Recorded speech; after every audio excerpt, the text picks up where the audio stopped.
Good morning, everyone. Just to catch you up on where we are today, as of now, we have not received words of raids. I think you all understand that the city is not notified when ICE goes to a workplace. And what we rely on, frankly, is reporting from the community, especially the immigrant rights organizations that have formed the Rapid Response Network. That is usually how we hear about a raid taking place.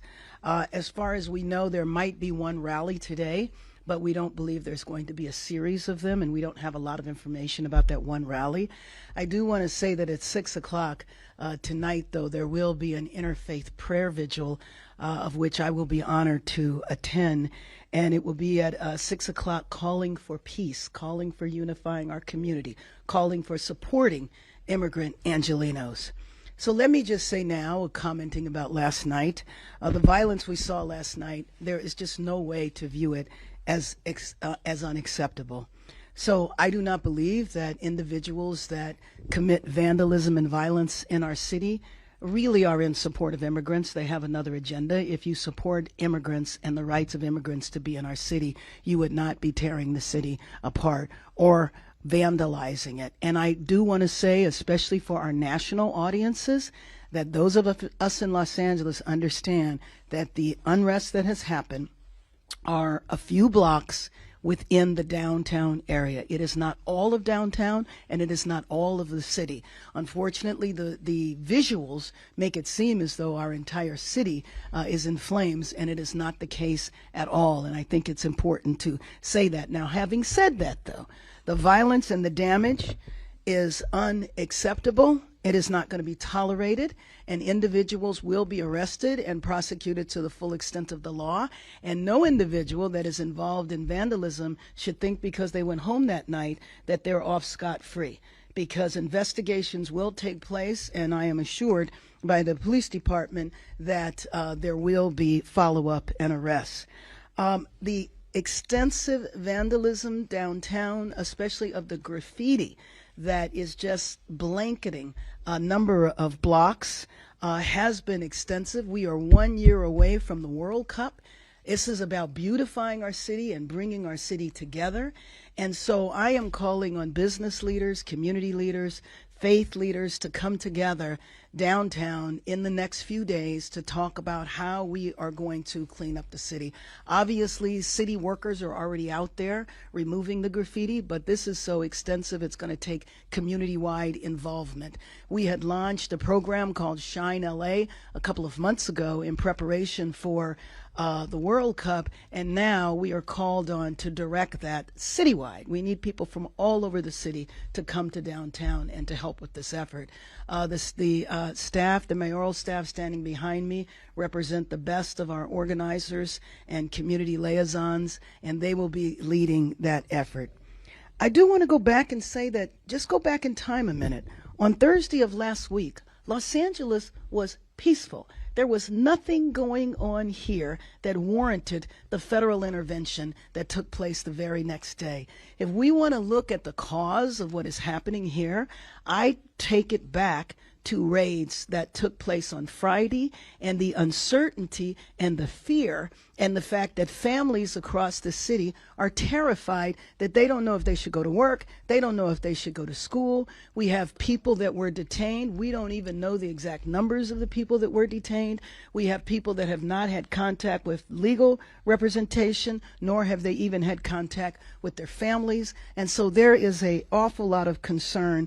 When the administration started, they said that this was about crime. They were going to go after violent felons, drug dealers, and I don't know how that matches with the scenes that we saw of people in Home Depot running through the parking lot because they were afraid that they were going to get arrested. You are talking about people who are trying to survive day by day, which is what a day laborer is doing, and why they would be considered as part of a problem as opposed to contributing to our economy is very difficult for me to understand. understand. We've also received reports of people who were here legally, who were showing up for their annual appointment at the immigration office and maybe even showing up with their family and getting detained. This is just absolutely unnecessary. People have asked me, what are the Marines going to do when they get here? That's a good question. I have no idea. The National Guard that are here now have one assignment, and that is to protect one building, which is the federal building downtown. The second building, which is the federal building on Westwood Boulevard. And as far as I know, nothing has happened in Westwood at all. So this was not needed. The idea that the administration would usurp the authority of our state government, take it away from our governor, Gavin Newsom.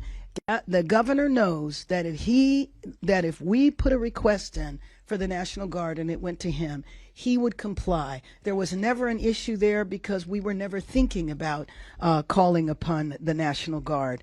So I do want you to know that the violence that has happened has required LAPD to ask for additional assistance, but not from the federal government. We are a county of 88 cities. There's a number of police departments in those cities, and we have the sheriff's department. And so we have received assistance from the California Highway Patrol. I mentioned the sheriffs from Orange County, San Bernardino, Riverside, Santa Barbara, Ventura County, and a number of law enforcement departments around the county. So with them being fully deployed now, we're establishing a unified command under LAPD and Chief McDonnell, which will accelerate our ability to respond to hotspots when people splinter off and create pockets of trouble. So I do want to thank all the officers who've been working tirelessly and putting themselves at risk to keep our city safe. But the real solution of all of this is for the administration to stop the raids. We have heard that these raids might take place for the next 30 days. We don't know how many are going to take place in a given day. And you just think about the disruption to families and the disruption to our local economy.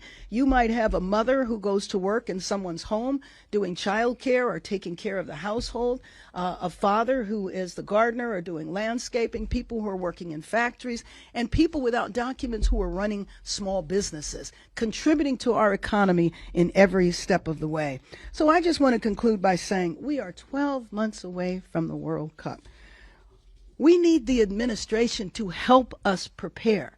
They are talking about spending over $100 million with this deployment, which is why I say that I feel like we've all been in Los Angeles a part of a grand experiment to see what happens when the federal government decides they want to roll up on a state or roll up on a city and take over.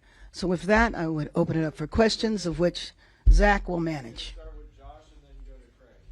Thanks, Mayor Bass. I know that you're saying that some of the violence that we've seen, the chaos later in the evenings, that it's only limited to a few streets, but it does seem to be ramping up.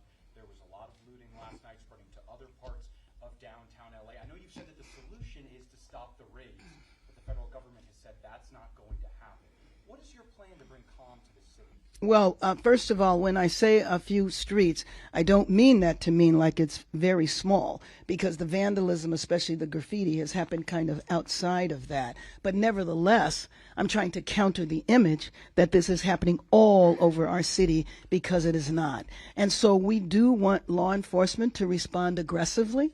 Anybody that is out committing crimes are not doing it in solidarity with immigrants. They are doing the exact opposite. So we have to enforce the law here. I'm going to continue advocating with the federal government, though, to see how disruptive this is. But there needs to be a call that says this is unacceptable, and if you engage in this behavior, you will be prosecuted. Now, we're looking at things like curfews. We're looking at other aggressive response that we can have in case this violence breaks out again. Do you think there will be a curfew? And wouldn't you say that the LAPD is being aggressive? Well, I do think that they are, but I do think that we need to be in terms of prevention. And I don't mean aggressive in terms of engaging with the crowd, but there's things that you can do to prevent. So I had a brief conversation with the chief this morning about a curfew. So we will be meeting about that later on today. And that's the type of aggressive tactic I was referring to. Mayor, good morning. We have reporting on KNX that this presence of Marines and/or National Guard could actually now go on for 60 days. Is The new information this minute. Go ahead. yes, and so your response to that? It seems like, despite the calls from you and the governor, Well, that doesn't mean that I will stop. You know that. I'm not going to give up. But on the other hand, you just said 60 days. Somebody else is going to say 30. Somebody's going to say 90. The bottom line is we don't know. And that is consistent with ICE raids, of course. We never know when, we never know how long. But that very notion creates such a terrible sense of fear in our city. And it's just not right to do that to a population who's trying to survive. We are a city of immigrants. Let me ask one follow-up. The price tags were put over, I think, $130 million Right. for this deployment. Does the government, the federal government, at some point come back to the city for reimbursement of any part of this? No, I think that was money, as I understand it, that they were going to spend on the troop mobilization. Maybe that's what you're referring to. They don't need to spend it themselves. So I could not even imagine that they would come here and ask us to reimburse their unnecessary expense. Just imagine what we could do with $130 million in terms of preparing our city for the World Cup. Exactly. No, LA cannot afford it. Yes. On a similar but slightly different note, my understanding, correct me if this is wrong, is the city has not yet received any reimbursements on fire money spent that it is expecting from the federal government. I'm wondering, as No, that is correct, but Julia, at this point in time, that would be really early. I'm sorry, so I'm going somewhere with this. Oh, okay. Where are you going? As tension wraps up with the federal government, are we worried that they will not follow through on expected reimbursements? Let me just. I'm sorry. You finish? Okay. I was worried about that before the ICE raids. I mean, that is a worry. I mean, the theme of the administration is uncertainty. And so I have been very hopeful, and you know this, in terms of the fires and the cooperation we receive from the federal government, working well with the administration, and now the pendulum has swung in a whole nother area. What would that mean for the city if that money isn't reimbursed? Well, you know what it would mean. I mean, you know that we came off of a very difficult budget year, but you also, it's very important to understand that it takes FEMA a long time. We're still looking for some reimbursements from COVID, and that didn't have anything to do with this administration. Madam Mayor, there are reports that LAUSD will deploy school police to set up safe zones around campus graduations amid the ICE raids. The superintendent did not rule out the potential for a standoff involving school police if federal officers attempted to enter the school or on campus. Have you been coordinating with LAPD? What sort of response? With LAPD? With LAPD, would LAPD be a part of any response should the federal government invade? No, well, yeah, let me just say that I have been, a close coordination has not been necessary right now, but I have been in conversation with Superintendent Cavallo. We spoke the other day, and what he is deciding to do, I know he's deciding to protect the children. You know that a month ago or 2 months ago, ICE agents showed up to an elementary school to do a welfare check on some kids. It's very interesting that you would send federal officers in to check on elementary school kids. But I know he's also dealing with the fear from the parents. So, for example, at my grandson's school yesterday, there was ICE that was visible, and you have parents who are dropping off and picking up their kids. How do you think they feel? I mean, it's a sense of intimidation and fear that is just so unnecessary and so corrosive to our city. Is there a fear that this could be a confrontation between local law enforcement and the feds on school campuses? No. I can't imagine that there would be a conflict between local and federal police from the LAPD perspective. That will not happen. Mayor Bass, has there been any communication between federal authorities, such as the Marines, and local enforcement like LAPD, to your knowledge? No, I do not. I mean, I talked to the chief an hour ago. No, we're not notified of anything. I will tell you that Saturday night, when there was definitely some vandalism downtown, not what happened in the morning, which was in Paramount, but downtown Saturday night, and the president tweeted out that it was because he sent in the National Guard that the violence was stopped. And he congratulated the National Guard on Saturday. The National Guard didn't arrive in the city until Sunday. Mayor Bass, two questions. The president from the Oval Office said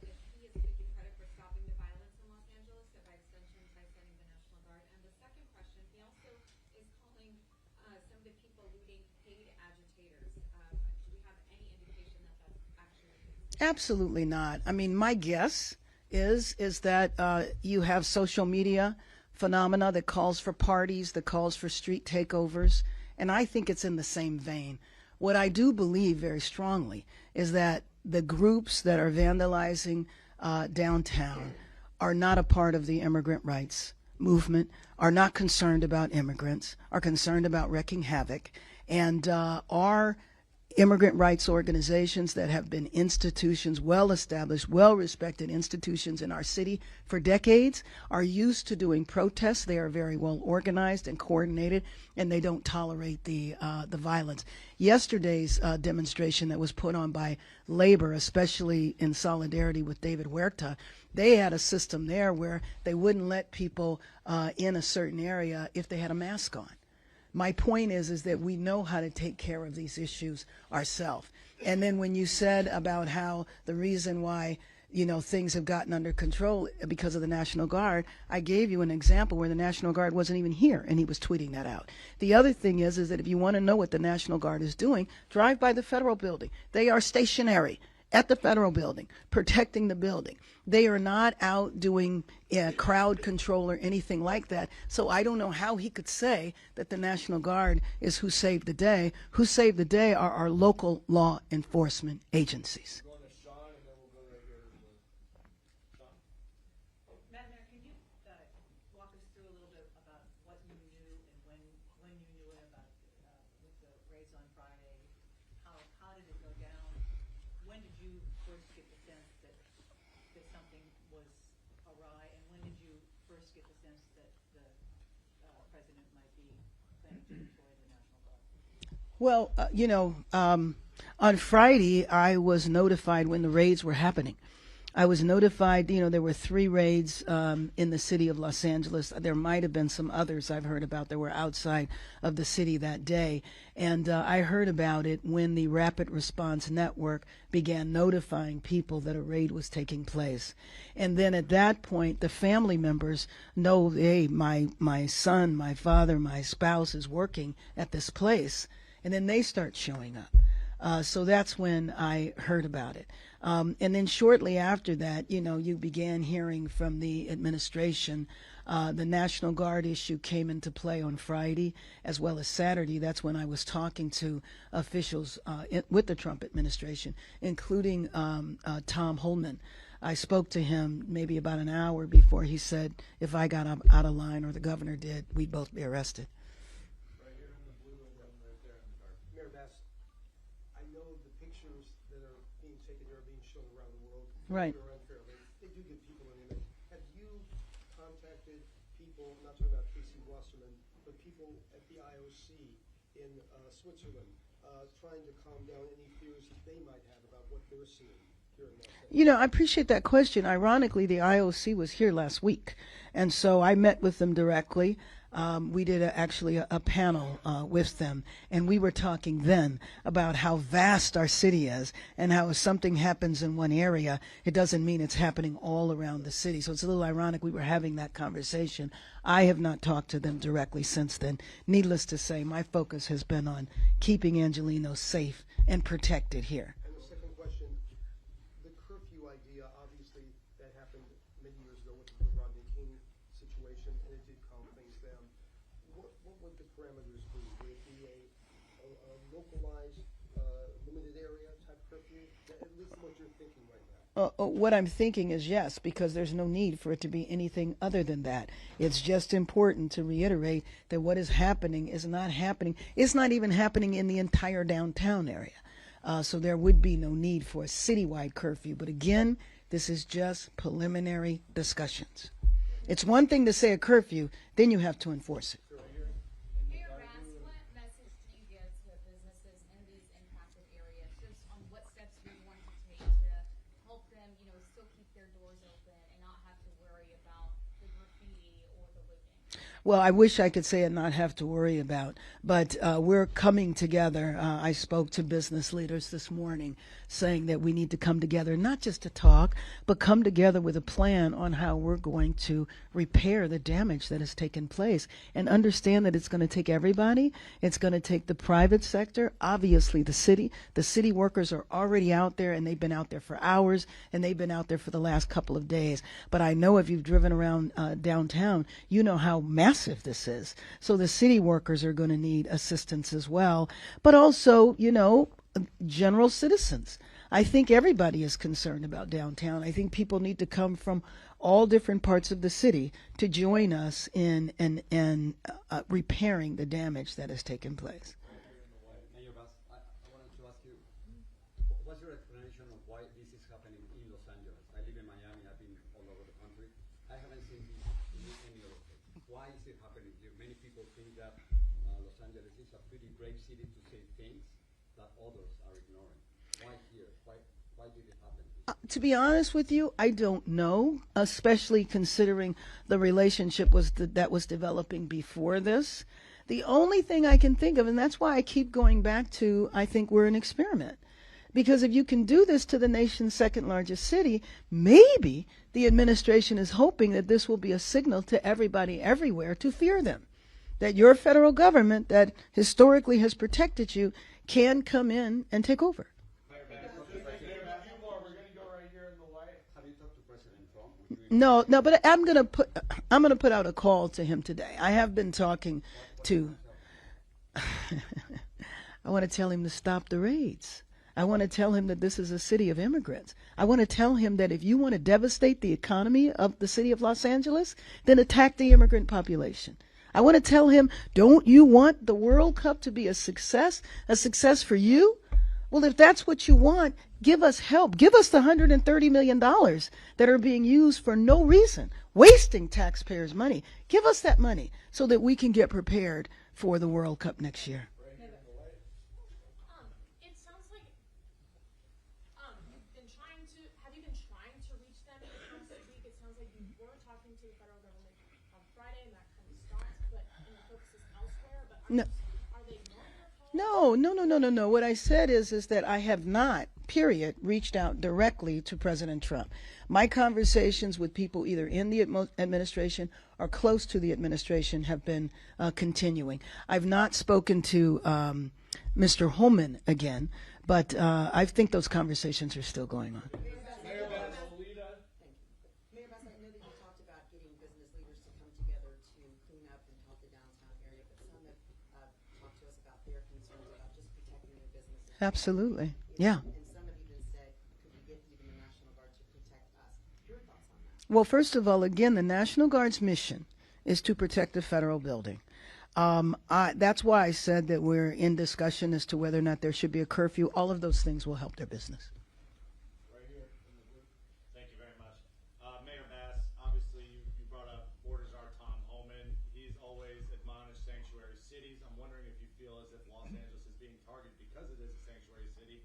And in that same vein, if you have a message for Boston, Denver, Chicago, who could experience the exact same thing you're going through right now here in the city. Well, first of all, the state of California is a sanctuary state. So this could have happened basically to any of the cities. Now, cities, some have adopted the policy, but it is state policy. And so, yes, my concern with those cities that you named is look out. This could happen to you. And if I'm not mistaken, at least a couple of those cities, I think it's Denver and Boston, have already been hauled in to congressional hearings. Final question today. I know you said that your office is not being given a heads up about these raids. We were hearing reports yesterday that ICE went to Exposition Park yesterday and took some street vendors into custody. This is a public property. The city has a swimming pool there. Can either you or your staff tell us what you know about this? Is it in fact true? And if it is true, what cautions is the city taking to safeguard the public at Exposition Park or any other public facility? Well, Dave, yes, we did know about it, like anything else, when it was occurring. We knew about it. Well, just what you said. I mean, the same information I have as well, that street vendors were arrested, that they went in and arrested or detained street vendors. But in terms of what the city can do to protect public properties, you know that we have no idea where they're going. We would not have the capacity to have LAPD at every public facility. And so I was in a room yesterday morning, meeting with the immigrant rights organizations, and all of a sudden everybody's cell phones started blowing up. That's when we all heard about a raid that was taking place in Whittier. So part of the uncertainty and the instability that this creates is that we don't know. It's kind of like whack-a-mole. So if the city hears of something, they will go to it, but you know there is no capacity that we could monitor all of the public facilities. But for our understanding, for example, if ICE shows up at the city side, the aquatic center, whatever, does the city ask them to produce a warrant? Do they ask if they have a warrant to go onto the property? Well, we can ask that, but at the end of the day, you know, it would be very difficult for city staff to tell armed ICE agents that they can't come in somewhere. Next. Oh, Yeah, the I'm sorry. military I'm going to call on you. right now- sorry. I was going to say, yeah, the federal military is now confined. What would be the implications if they step beyond the federal building protection? And what would you tell those troops to think about before they took an order, or if they were ordered to do something like Well, that? I don't think I'm going to tell them. What I would tell them is go back and guard the building. That's what I would tell them. But obviously, I have no authority over federal troops. But what would be the implications for the city if? Well, the implication, it depends on what they would do. Again, there's nothing happening. So if they wanted to just march up and down the street, then that's one thing. But there's nothing going on right now. And when there is something going on, our law enforcement has the capacity to address it. Yes, wrap us up. Yeah, I wanted to ask you about the Australian journalist who was shot earlier this week with a rubber bullet. The Australian Prime Minister has spoken with the Trump administration about the incident, but I wanted to know, how do you feel about foreign media workers being like this, impacted like this on the streets of Washington? Well, I mean, I think it's terrible. I think it sends a terrible message. As you said, the prime minister of the country had to respond. The president of Mexico has responded. Again, I know, but maybe I don't, that these countries look at this, and I don't think they thought there was some grand thing happening here that required ICE agents to come and disrupt workplaces or chase people through Home Depot parking lots. Thank you very much, everyone.